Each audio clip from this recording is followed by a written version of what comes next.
Magandang araw mga mag-aaral. Ako si Ginoong Maestro Junel D. Arzaga at ito ang Filipinos. Salitang may diwa, mensaheng may bisa. Ihanda ang inyong papel at ballpen. Sa araling ito, ang kasanayang pampagkatuto ay nahihinuha ang pangunahing mensahe, ipinapahiwatig na kahulugan at paghiling o bias sa mga komunikasyong pampubliko, sibiko o kultural. Sa huli, inaasahang kayo ay matutukoy ang pangunahing mensahe, mahihinuha ang pinapahiwatig na kahulugan at makikilala ang posibleng bias. Isang mabilis na tanong. Kung pareho kayong may proyekto, sino ang mas maipagmamalaki mo?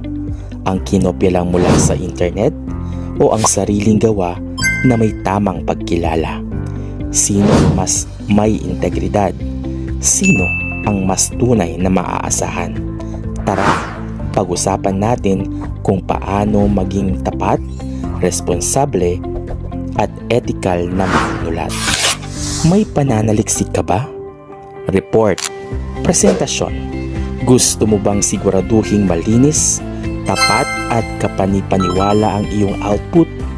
Ipinakikilala ang Ethical Writing 3-in-1 Guide. Mabilis pero makabuluhan. Gabay sa responsableng pagsulat. Una, cite it. Kapag gumamit ka ng ideya, datos o pahayag mula sa libro, artikulo o website, banggitin ang pinanggalingan.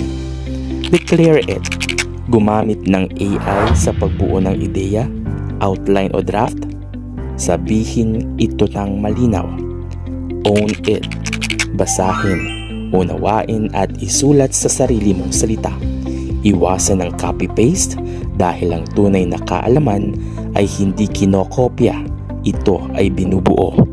Tandaan ang formula: research plus paraphrase plus cite equals ethical writing. Kapag kumpleto ang tatlong ito, ang iyong output ay hindi lang mataas ang marka. Ito ay may integridad. Makinig sa sitwasyon. Sabihin kung ano ang red flag sa bawat isa.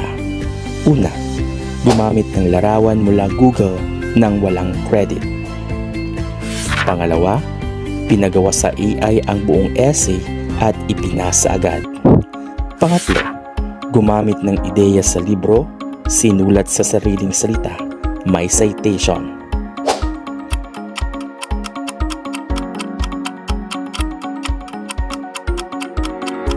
Ngayon, sumulat ng 2 hanggang 3 panghusap kung paano mo isasabuhay ang ethical na pagsulat. Kumpletuhin ang pangako. Bilang responsableng mag-aaral, nangangako akong patlang.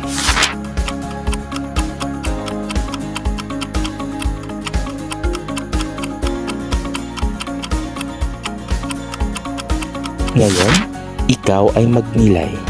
Bakit mahalaga ang pagiging mapanuri sa mga mensahe na ating naririnig at nakikita? Piliin ang emoji na tumutugma sa sagot. Thumbs up kung tama, thumbs down kung mali.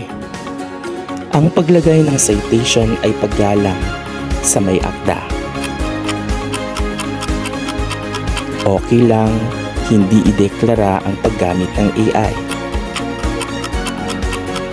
Ang paraphrasing na may citation ay ethical. Tandaan mga mag-aaral, sa anumang gawain, piliin ang katapatan kaysa madaling paraan. Dahil ang tunay na galing ay hindi kinokopya.